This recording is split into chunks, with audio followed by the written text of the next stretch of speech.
Hello dear students, welcome back to organise knowledge channel. और आज की जो वीडियो है उसमें हम डिस्कस करेंगे worksheet number 73 for class 9th।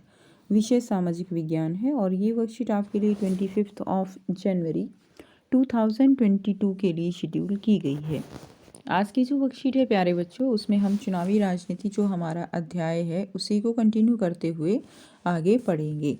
Worksheet शुरू करने से पहले प्लीज़ चैनल को सब्सक्राइब कर दीजिए, बेल आइकन को भी प्रेस कर लो ताकि आपको आने वाली वीडियोस की नोटिफिकेशन वो समय से मिल जाए। देखिए क्या दिया गया है आज की वर्कशीट में। क्या राजनीतिक प्रतिद्वंद्विता अच्छी चीज़ है, ये आज का टॉपिक है। हमने पिछली वर्कशीट में पढ़ा था कि किस तरह से जो इलेक्शन है वो होते हैं, चुनाव होते हैं, हर 5 साल जो है एक नियमित अंतराल पे चुनाव होते हैं, ठीक है। और किस तरह से जो चुनाव है वो एक लोकतांत्रिक सरकार जो है स्थापित करने के लिए ज़रूरी है। और क्या जो राजनीतिक प्रतिद्वंद्विता होती है, यानी देखिए अलग अलग पार्टीज़ हैं, अलग अलग जो है पार्टीज़ जब इलेक्शन होते हैं तो अपने आप को रिप्रेजेंट करती हैं और पब्लिक जो है उनको वोट देकर उनको सरकार में आने का मौका देती है। अब जो आपस में कई पार्टीज़ हैं जो एक तरह से ये जो कंपटीशन होता है, क्या वो अच्छी चीज़ है?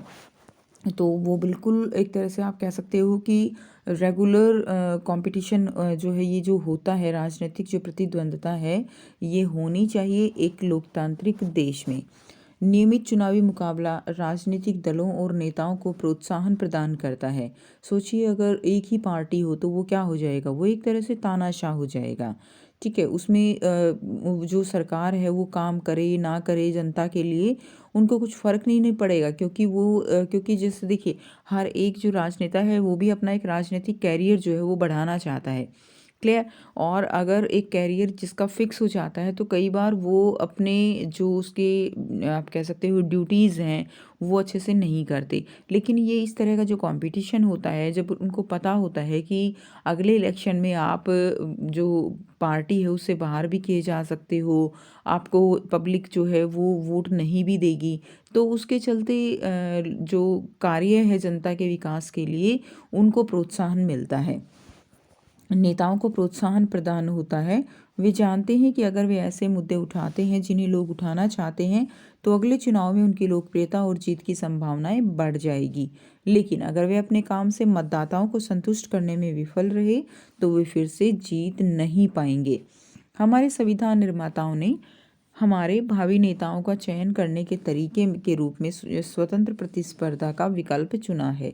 तो हमारा जो रूल बुक है, कॉन्स्टिट्यूशन है, उसमें ये चीज़ जो है चुनी गई है एक स्वस्थ आप कह सकते हो कि चुनाव प्रक्रिया के लिए। उन्होंने ऐसा इसलिए किया क्योंकि यह व्यवस्था लंबे समय में बेहतर काम कर सकता है। लेकिन अन्य सभी पेशेवरों की तरह दुनिया भर के राजनेता अपने राजनीतिक कैरियर को आगे बढ़ाने की इच्छा से क्या है, प्रेरित हैं। वे लोगों की सेवा भी करना चाहते हैं, लेकिन वे नहीं जानते कि ऐसा करने के लिए क्या आवश्यक है या जनता वास्तव में क्या चाहती है। तो जिस तरह से और दूसरे कैरियर हैं, ऐसे ही जो राजनेता है वो भी अपना राजनीति में कैरियर बढ़ाना चाहते हैं। और लेकिन क्या होता है कि कई बार नॉलेज नहीं होती कि किस तरह से इसको जो है किया जाए, ठीक है, या जनता वास्तव में क्या चाहती है। उसके बाद देखिए राजनीतिक प्रतिद्वंद्विता के नुकसान। तो ये तो हमने पढ़ा कि राजनीतिक प्रतिद्वंद्विता जो है वो क्यों ज़रूरी है। तो नियमित रूप से चुनाव होने चाहिए, रेगुलर चुनाव होने चाहिए ताकि राजनीतिक प्रतिद्वंद्विता कुछ सीमा तक जो है वो बनी रहनी चाहिए जनता के विकास के लिए, देश के विकास के लिए। अब इस राजनीतिक प्रतिद्वंद्विता के कुछ नुकसान भी हैं। तो हर इलाके में फूट और गुटबाजी की भावना पैदा करता है। तो ये एक तरह से गुटबाजी पैदा करता है, विवाद उत्पन्न करता है। जीतने के लिए जो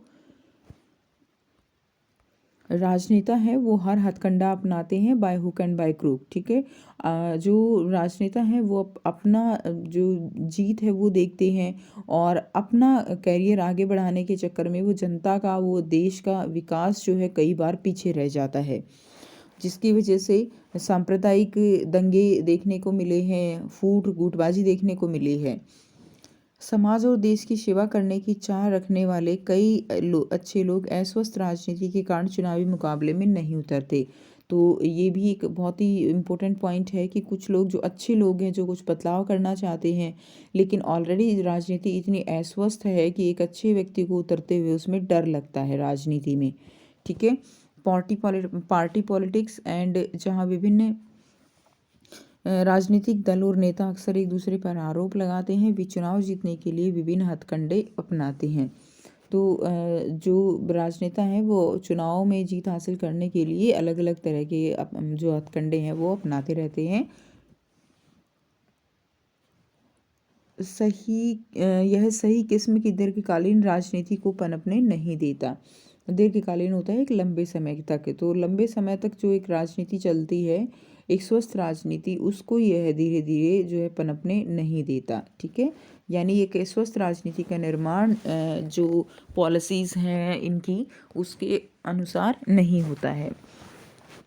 मेरे पास घोषणाएं हैं, देखिए दिया गया है ना, मेरे पास योजनाएं हैं, घोषणाएं हैं, वायदे हैं। तो इस तरह नेता जो है वो क्या करते हैं, कैंपेन करते हैं। जब इलेक्शन होते हैं, आपने भी ज़रूर देखा होगा अपने आसपास, जब भी इलेक्शन होते हैं तो नेता अपने अपने काम गिनवाते हैं अपने वोट मांगने के लिए। इसका यथार्थवादी तरीका यह है कि एक ऐसी प्रणाली स्थापित की जाए जहां राजनीतिक नेताओं को जनता की सेवा करने के लिए पुरस्कृत किया जाए और ऐसा न करने के लिए दंडित किया जाए। ठीक है। तो ये जो है क्या है कि एक ऐसी प्रणाली अगर स्थापित हो जाए कि अगर राजनेता जो है जनता की सेवा ना करें तो उसके लिए उनको दंड दिया जाना चाहिए, और अगर सेवा करते हैं तो उनके लिए उसको पुरस्कार देना चाहिए। यह पुरस्कार या दंड लोग तय करते हैं।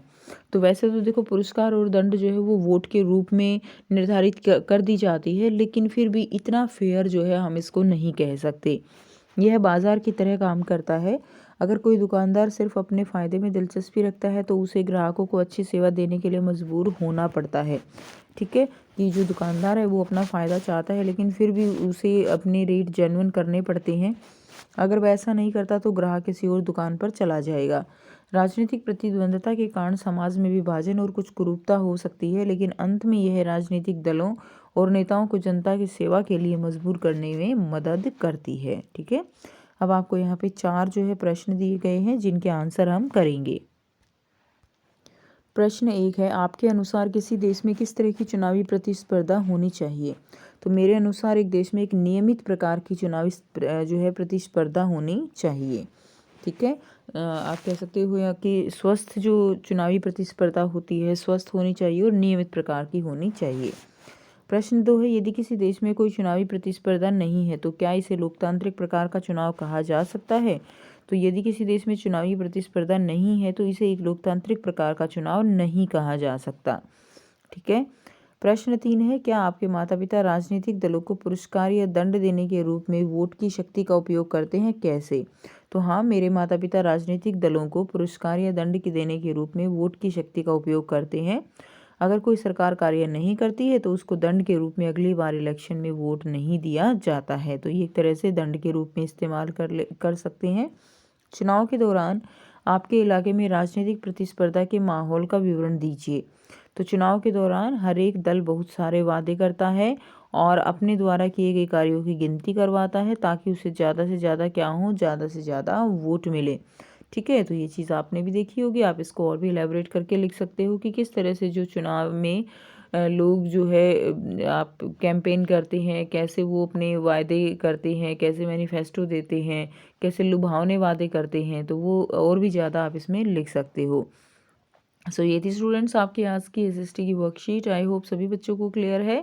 कोई डाउट है तो बच्चों आप पूछ सकते हो। वीडियो अच्छी लगे तो वीडियो को ज़रूर से लाइक करना, शेयर करना और चैनल को सब्सक्राइब करना। Thank you.